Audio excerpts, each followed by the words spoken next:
Hello there, Travels with Dottie, and I have a drive and talk topic, and that is saving money on the road, how I can be frugal on the road. And I don't have an outline. I'm going to do this off the top of my head. And the first thing I'm going to talk about is the biggest chunk of expense for the average American is housing. And you are way ahead of the game if you're going to be a full-time RVer, because hopefully you're going to pay for your house once. And I'm going to talk about how to be frugal during that right after I talk about this. This first one's assuming you've been frugal, you're not paying a loan, and I would avoid any kind of RV loan. You buy what you can afford. Avoid paying for RV parks that are expensive. Avoid it. RV resorts, there's one coming up here as I'm driving here. I'm in northern New Mexico. There's a resort here. It's close to $100 a night. Avoid those places like the plague. And if you're going to invest in an RV, make room in your budget to also invest in solar power. I mean lithium batteries, solar panels, so you can generate your own electricity, because guess what? You can make that work in RV parks. Many RV parks that charge by the month, and that's what you're going to be looking for, is they're going to charge electricity separately. And it can be expensive, especially in warmer climates where you're going to be running that AC. So if you can use solar generated power in the RV park, you're allowed to do that. And I'm not going to get into the technicalities of how to do it, but the simple way is you have your inverter and you run as many things as possible in your RV off that inverter, and everything else is offshore power. So if you have to run your AC, maybe that's the only thing that you're paying for the electric. But keep those RV park expenses down. And the best way to do that is don't stay in RV parks at all. Stay in places like the long-term visitor area in Quartzsite if you're into staying in Quartzsite. That this year it's $180 for the whole season. That's September 15th through April 15th. One price. Now, it's probably going to go up. It was supposed to go up this year, and they were talking about raising it to $600, and that sounds horrible, but $180 to $600 for that time period, if you're going to be there 4 or 5 months, still it's a deal. It's a deal. When you click the I and the O, maybe it just even a shortens steal. the clip. And sorry about that. I do have a problem with listening to YouTube videos while I'm driving and stopping them, and they restart on their own for whatever reason. There are RV parks you can stay in that have monthly rates sub $200. Probably the average with electricity is about $500. That's a good average. And what are you going to rent for $500 in $500 with utilities in an apartment anywhere? There may be a couple of places, but not where I'm from. Not any place I've ever lived. So number 2 is be smart about the RV that you buy. You can, if you have to, I have friends that have been doing this longer than I have, and they're happy, joyous, and free, and they have 20 and 30-year-old RVs that they have because that's what they could afford. They did not take out loans to buy new RVs or even to buy an expensive used RV. Don't do it. Don't take out a loan. You don't want that loan amount is going to be part of it's essentially your rent. So you want that to be absolutely controllable. You want it to be as little as possible. And like I said in the first part, I really think it's a good idea if you budget in there to get solar. And you may not be able to install a solar yourself. It's tough to do. It can be dangerous to do if you don't know what you're doing. You may have to pay someone to do it. So depending on how big your system is, I would say a minimum of $1,000 and probably reasonably a maximum of $10,000 if you go real hog wild. And everything in between. Budget for it. Be smart. So we've already gotten out of the way the biggest expense most people have is housing, right? Transportation is probably the next one. And the beauty of that is with a little bit of planning and thought, you can minimize the amount of miles that you put on whatever you're driving, whether like me, you're driving a pickup truck, towing a trailer, or a self-contained RV. There are people that I got to move. I got to keep moving every 2 weeks. I got to keep moving. Well, that's expensive. If that's your preference, you got to budget for that. If that's not your preference, like me, I only move a half a dozen times a year at the most. Otherwise, all my travel is local. Like today, I did a day trip. That's one of the reasons I love having a trailer because I park my trailer, then I've got my truck to buzz around wherever I am, whenever I want, go wherever I want. It's good stuff. And when I'm not pulling my trailer, I get 20 miles to gallon on this pretty powerful F-150, and it's more like 10 when I'm towing. So right now, I'm looking 19.8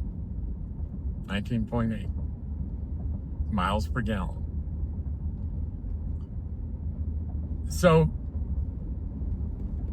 insurance to insure your RV and your vehicle is not more than it is when you're in your regular apartment or home. It's just, it's going to be what it's going to be. And it's going to depend on where your home base is, where you're telling the insurance company, this is where I live. I may travel full time, but this is where I live, and this is where the car's parked and where the trailer's parked.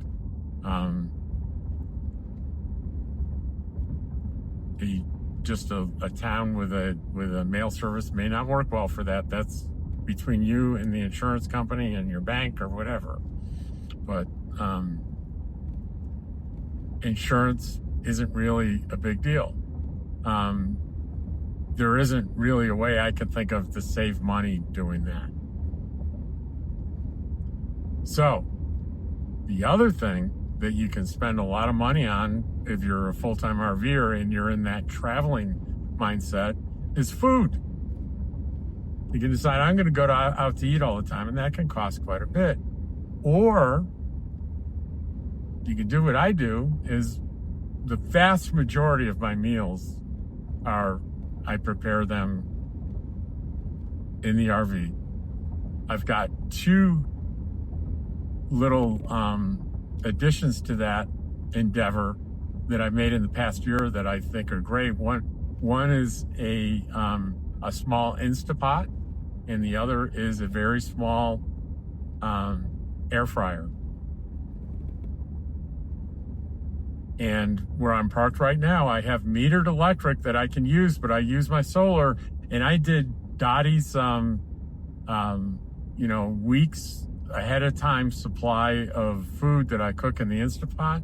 And I did at least three Instapot cycles cooking, and all use solar power, not a penny of the metered electric. And it bounced back. I was back at 100% by the end of the next day. Also, I do some things and cook some things in a little bit of bulk. And I have a vacuum sealer. I vacuum seal things, like definitely with Dottie's food. I vacuum seal her food and put them in the freezer. And if you really want to get serious about saving money, eating and cooking, check out Frugal RV Gal, friend of mine that has a YouTube channel, and she'll have you eating, she'll have you shopping and cooking and eating for like $1 per person per meal. I swear, you got to see her stuff. And she's got a huge library of content like that. So I would check, if I were you and I wanted to save that money, I would definitely check that out. And another way to save money, and I've talked about this on a couple of other recent videos, is I use propane a lot. I use propane to heat when it's cold at night, and I use propane. I have one of those two-way refrigerators that uses propane, and it's probably, you'd be better off if you could get just a 12-volt refrigerator, a good one. That would probably be more efficient, and that's what I would do if I had a choice, but I don't right now, so I'm stuck with the refrigerator that I have. When it breaks down and I replace it, you bet I'm going to pull that sucker out and have someone put it in a 12-volt. But anyway, I run it on propane because it's so inefficient on electric. So I use a lot of propane. I'll give you an extreme example that's a real life example here up in, I'm in a little town staying for the whole summer, Eagle Nest, New Mexico. If I went and I was like out of propane, I had to get one of my 20-pound tanks filled that day. So I went locally in Eagle Nest and it cost me $32 for a 20-pounder, $32. After I did my research, I found I could drive the about 27 miles, I think, to Taos, New Mexico, called a propane company called Pendleton Propane, and instead of $32, I was paying $12. That's a $20 saving per 20-pound tank, and I typically fill 2 tanks at a time. So I was saving $40 just driving that about, I don't know, a 54 mile round trip. And I'm getting 20 miles to the gallon. So for maybe 3 gallons of gas. So that's $9 in gas. I'm saving $40. That's frugal. Pay attention to propane costs. It's just, some places, beware if you go to a place to fill up your propane and they don't have a sign out front that's sign there that says how much it is. There's probably a reason for that. You might want to ask, because it's not like gasoline. There's huge variability in that cost. But occasionally, I'll eat out. Occasionally, I'll get me some McDonald's or some Wendy's or Burger King or Taco Bell. That can be expensive. People always go crazy in Quartzsite over I went to McDonald's and I got a supersized Big Mac, big fry, and big drink. It was $17 after tax. Well, that's ridiculous. But I doubt it was 17. I would guess 15. 15 is probably good. I always say, take a breath. And what you want to do is you want to have the app for these fast food places and utilize the specials on the apps, and you will pay half. I would go frequently to McDonald's to get an Egg McMuffin, and with the app, they were costing me like $2 a piece, $2. So that's another way to spend money. If you're over 50, over 55, over 60, that age range, always ask if there's a senior discount. They don't have a sign out front that says senior discount, but a lot of them have it. And you often can save 10%. That's another way. That's another way to save. I'm kind of at the end of my ideas here. You know, it's true for not just RV life, but for anything, is shop carefully. And what do I mean by that? Don't always go for the lowest price. You don't always need to go for the lowest price. I'll give you a good example of not doing the cheap thing. A mistake that I made. My hot water heater needed a new control board. And I went on Amazon. I said, well, there's control boards here. I'm gonna finish up the video right here because I need to go into the office here. For $60, and then there's this one for $130. Well, it turns out the $60 ones were Chinese, and the $130 or $140 one was an American-made one. Well, guess what? I wasted my money on a Chinese one, and I resolved to getting the good American-made one, and it's made a huge difference. So sometimes it's a good idea to RV accessories to go for the lowest price, but read reviews and talk to other RVers, go on to forums. It's really hard to trust Amazon reviews these days. It really is. It's a little bit of an art to be able to pick out the genuine ones from the poor ones. But anyway, that's a short video on saving money in this full-time, wonderful full-time RV life. Take care, and I'll see you on the next one.